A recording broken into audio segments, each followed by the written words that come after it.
Everyone, आज की इस वीडियो में हम 9th क्लास के सिविक्स बुक के 3rd चैप्टर के नेक्स्ट टॉपिक को पढ़ने वाले हैं, जिसका नाम है रिजर्व्ड कंस्टिट्यूएंसीज, यानी कि आरक्षित निर्वाचन क्षेत्र। Our constitution entitles every citizen to elect her his representative and to be elected as a representative. अब जैसा कि हम जानते हैं कि हमारा संविधान प्रत्येक नागरिक को अपना प्रतिनिधि चुनने का और जनप्रतिनिधि के तौर पर चुने जाने का अधिकार सभी को देता है। The constitution makers however were worried that in an open electoral competition certain weaker sections may not stand a good chance to get elected to the Lok Sabha and the state legislative assemblies। और जो संविधान निर्माता थे उन्हें इस बात की भी चिंता थी कि अगर हम इस स्वतंत्र चुनावी अभियान में, इस स्वतंत्र चुनाव में अगर सबको बराबर का अधिकार देते हैं तो इसमें एक समस्या आ सकती है। और वो समस्या ये थी कि कमज़ोर समूहों के लोगों को लोकसभा और विधानसभाओं में पहुंचने के लिए बहुत ज़्यादा कठिन परिश्रम करना पड़ेगा। तो हमारे संविधान निर्माताओं ने इसके बारे में चिंतन किया और संविधान निर्माताओं को चिंता थी कि संभवतः हम अगर खुले चुनावी मुकाबले में कुछ कमज़ोर समूहों के लोगों को लोकसभा और विधानसभा में पहुंच नहीं पाएंगे, उनके ऊपर अलग अलग प्रकार का दबाव आएगा।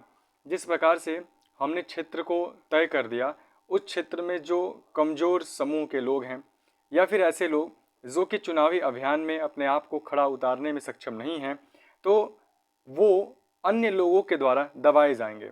अर्थात कि एक ऐसा व्यक्ति या फिर ऐसा समूह जो कि समृद्ध है, जो कि समृद्धि का उपयोग करके अन्य छोटे नेताओं को दबाता है या फिर उन्हें अपने बातों को कहने से रोकता है या फिर अलग अलग प्रकार के डर्टी ट्रिक्स को फॉलो करके उन्हें कभी भी चुनाव में खड़ा होने नहीं देता है।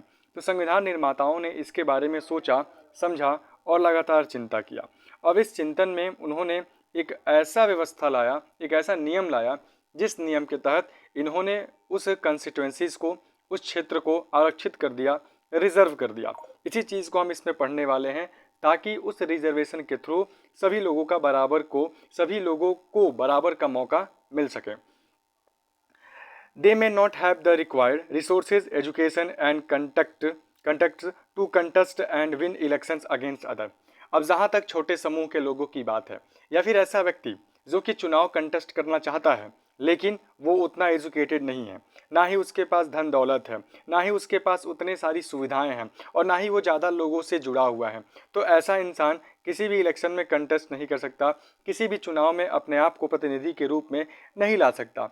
तो संभव है कि चुनाव लड़ने और जीतने लायक जरूरी संसाधन, शिक्षा और संपर्क अगर उनके पास नहीं है तो वो किस प्रकार से अपने चुनाव में अपने आप को एक अच्छे नेता के रूप में निखर कर लाएंगे। ये समस्याएं वहाँ पे थीं। Those who are influential and resourceful में prevent them from winning elections. और वहीं पे वे लोग जिनके पास बहुत सारा स्रोत है, जो पढ़े लिखे भी हैं, जिनके पास अलग अलग प्रकार के लोगों के बीच संपर्क है, वो एक महत्वपूर्ण प्रतिनिधि के रूप में देखा जाता है। तो ऐसे लोग जो अपना उस संसाधनों का प्रयोग करके, उन रिसोर्सेज का प्रयोग करके जनता के बीच उसके विपरीत अलग अलग प्रकार के गलत स्टेटमेंट्स देके अपने पावर का मिसयूज करके उसे दबा सकता है। तो ये समस्या थी और इसके बारे में हमारे कॉन्स्टिट्यूशन मेकर ने सोचा। If that happens, our parliament and assemblies would be deprived of the voice of a significant section of our population। और अगर ऐसा होता है तो इससे हमारे लोकतांत्रिक प्रतिनिधित्व का चरित्र कमजोर होगा और यह हमारे व्यवस्था को कहीं ना कहीं हमारे व्यवस्था को कम लोकतांत्रिक बनाएगा। तो इसीलिए इन सभी बातों को सोचा उन्होंने और सोचने के बाद इस समस्या का एक समाधान निकाला। So the makers of our constitution thought of a special system of reserve constituencies for the weaker section. और इसलिए हमारे संविधान निर्माताओं ने कमजोर वर्गों के लिए आरक्षित निर्वाचन क्षेत्र की विशेष व्यवस्था के बारे में सोचा। सम constituencies are reserved for people who belong to the scheduled caste SC and scheduled tribe। और हमारे इन क्षेत्रों में से कुछ क्षेत्रों को जो कि शेड्यूल कास्ट के लिए और शेड्यूल ट्राइब के लिए आरक्षित कर दिया गया, यानी कि रिजर्व कर दिया गया। इस कारण कुछ चुनाव क्षेत्र अनुसूचित जातियों के लोगों के लिए और आरक्षित कर दिया गया, तो कुछ क्षेत्रों को अनुसूचित जनजाति के लोगों के लिए भी आरक्षित कर दिया गया। इन एससी यानी कि scheduled caste in a scheduled caste reserved constituencies only someone who belongs to the scheduled caste can stand for election. यानी कि जहां तक शेड्यूल्ड कास्ट का सवाल है, तो शेड्यूल्ड कास्ट के कंस्टिट्यूएंसीज में, क्षेत्र में सिर्फ और सिर्फ वही व्यक्ति इलेक्शन में अपने आप को प्रतिनिधि के रूप में खड़ा करेगा जो कि शेड्यूल कास्ट से बिलोंग करता होगा। अगर कोई क्षेत्र है जो शेड्यूल कास्ट में रिजर्व कर दिया गया, तो वहाँ जनरल या फिर अन्य जो कैटेगरी के लोग होंगे वो अपने आप को वहाँ पर चुनावी अभियान में खड़ा नहीं करेंगे, चुनाव में खड़ा नहीं करेंगे। समझ में आ गया? अब आगे आते हैं। तो ऐसा हमने देखा कि जो शेड्यूल कास्ट होगा वो वहाँ पे सिर्फ और सिर्फ शेड्यूल कास्ट ही चुनाव को कंटेस्ट करेगा। और ठीक इसी प्रकार ही only those who belonging to the schedule tribe can contest an election from a constituency reserve for ST. और यहाँ तक कि जो शेड्यूल ट्राइब का कंस्टिट्यूएंसीज होगा वहाँ पर भी वैसे ही लोग इलेक्शन को कंटेस्ट करेंगे जो कि शेड्यूल ट्राइब से बिलोंग करते होंगे।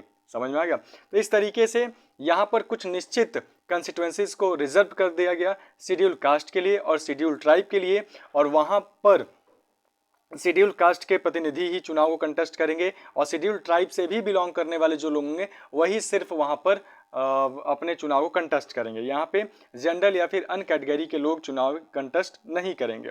Currently in the Lok Sabha 84 seats are reserve for the schedule caste and 47 for the schedule tribe as on 26 January 2019। अब देखा जाए तो अभी हमारे लोकसभा में 84 सीटें अनुसूचित जातियों के लिए और 47 सीटें अनुसूचित जनजातियों के लिए आरक्षित है। ठीक है, this number is in proportion to their state in the total population. Thus the reserve seats for schedule caste and schedule tribe do not take away the legitimate share of any other social group. और ये सीटें पूरी आबादी में इन समूहों के हिस्से के अनुपात में है।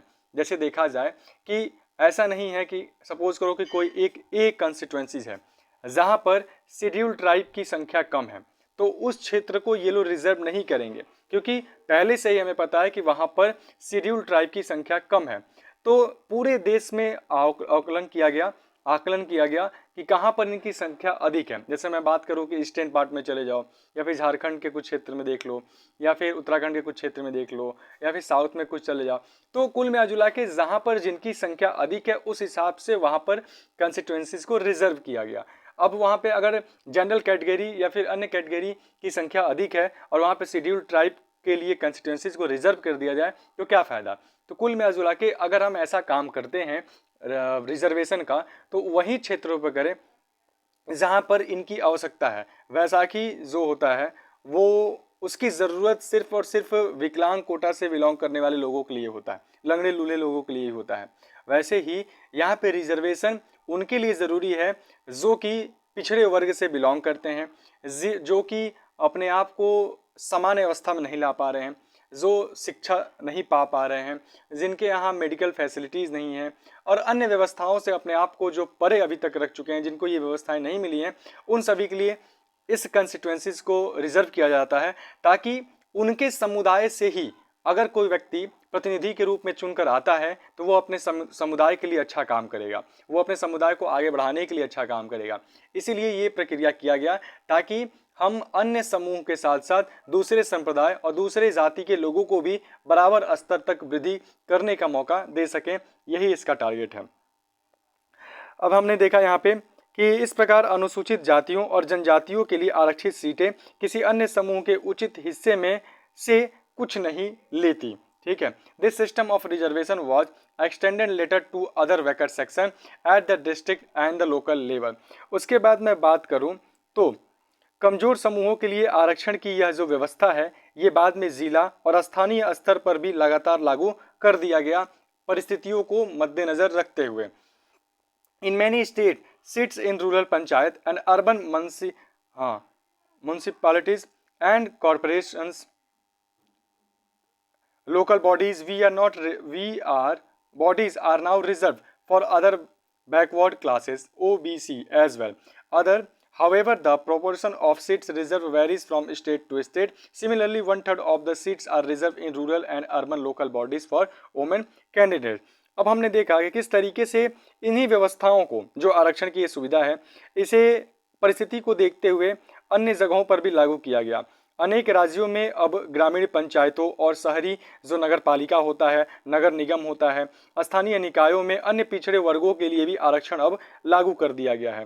पर हर राज्य में आरक्षित जो सीटें हैं, इसका अनुपात अलग अलग है, यानी कि सभी राज्य में समान रूप में देखने को नहीं मिलता है। मैंने कहा जैसे ईस्ट पार्ट की हम बात करूं, भारत के ईस्टर्न क्षेत्र, जैसे असम हो गया, अरुणाचल प्रदेश हो गया, नागालैंड है, यहाँ पे मिजोरम है, इस तरीके से सिक्किम वगैरह है।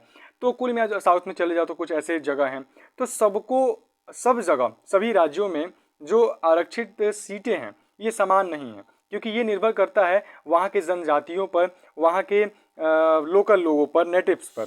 ठीक है, तो इस प्रकार ग्रामीण और शहरी जो स्थानीय क्षेत्र है, यहाँ पर हमने देखा कि कैसे 1/3 जो सीटें होती हैं वो महिलाओं के लिए भी आरक्षित किया जाता है। Similarly 1/3 of the seats are reserve in rural and urban local bodies for women candidates. अब ये महिलाओं के लिए सीट को क्यों रिजर्व किया गया? ताकि जो महिला हैं, जो वोमेन है, उनमें से अगर कोई प्रतिनिधि निखर के आता है, जीत कर आता है, तो वो हमेशा उन बातों पे बहुत ही बारीकता से गौर करेगा जो कि महिलाओं के विरुद्ध होगा, महिलाओं के अगेंस्ट होगा। इसीलिए हमारे कॉन्स्टिट्यूशन मेकर ने बहुत ही बारीकता से सोचकर एक ऐसे संविधान का निर्माण किया जहाँ पे ऊंच नीच के साथ साथ जो जेंडर के बेसिस पे जो डिस्क्रिमिनेशन है, जो कास्ट के बेसिस पे है, जो रिलीजन के बेसिस पे है, जो कम्युनिटी के बेसिस है, इन सबको मिटाकर एक ऐसी व्यवस्था लाया जाए जहाँ पे सभी लोगों को समानता का अधिकार मिल पाए।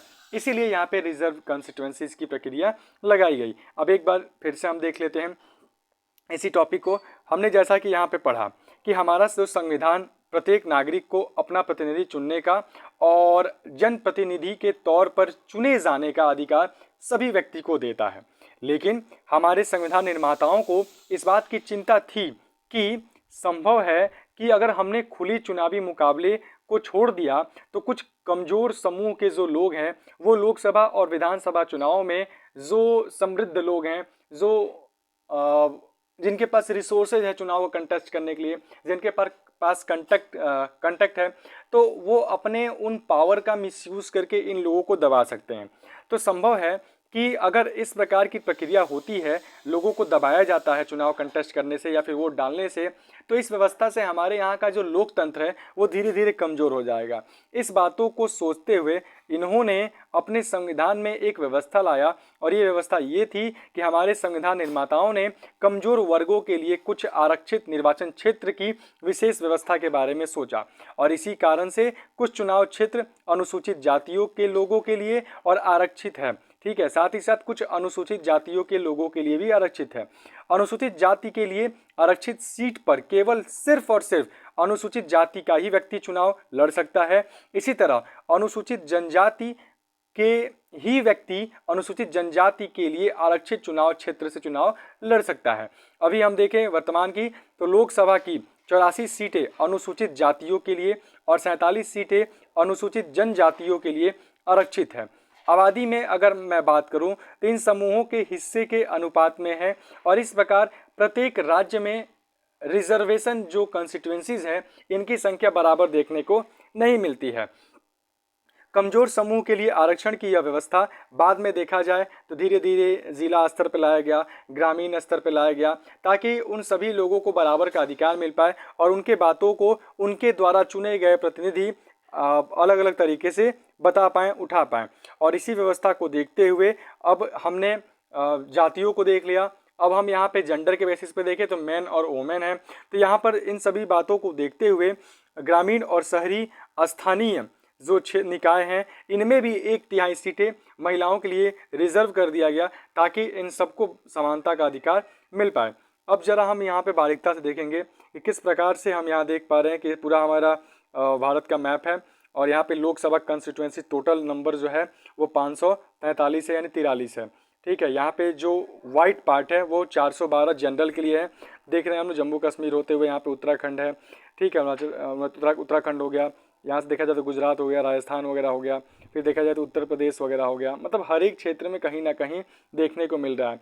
वहीं पे रिजर्व यानी कि जो आरक्षित क्षेत्र है, जैसे शेड्यूल कास्ट के लिए, वो रेड कलर से डिनोट कर रहा है, जिसमें 84 सीट्स हैं। यहाँ देख, जहाँ जहाँ रेड कलर है वहाँ पर रिजर्व कोटे के लोग चुनाव को कंटेस्ट करते हैं। वहीं पे देखा जाए रिजर्व में शेड्यूल ट्राइब का, जो कि ग्रीन कलर से है, 47। यहाँ पे आप देख सकते हैं कैसे ईस्टर्न पार्ट में या फिर भारत के ईस्टर्न पार्ट में, कुछ हम वेस्टर्न पार्ट में भी देख रहे हैं ग्रीन यहाँ पे। तो ये सभी सीट्स को रिजर्व किया गया ताकि यहाँ के लोग चुनाव को कंटेस्ट करें, और वही लोग चुनाव कंटेस्ट करेंगे जो कि रिजर्वेशन कोटा से होंगे। अब देखा जाए स्टेट कंस्टिट्यूंसीज के बारे में, तो आंध्र प्रदेश में 25 सीट है, अरुणाचल प्रदेश में 2 हो गया, असम में 14 है, बिहार में 40 है, छत्तीसगढ़ में 11, गोवा में 2, गुजरात में 26, हरियाणा में 10, हिमाचल प्रदेश में। और इस तरीके से आप देख रहे हैं किस तरीके से हर एक राज्य का कंस्टिट्यूंसीज का जो नंबर है वो दिया गया है। यूनियन टेरिटोरी में आप देख रहे हैं किस तरीके से यहाँ पर भी संख्या दिया गया। तो ये था हमारे इस टॉपिक का explanation. Now see you then in next topic.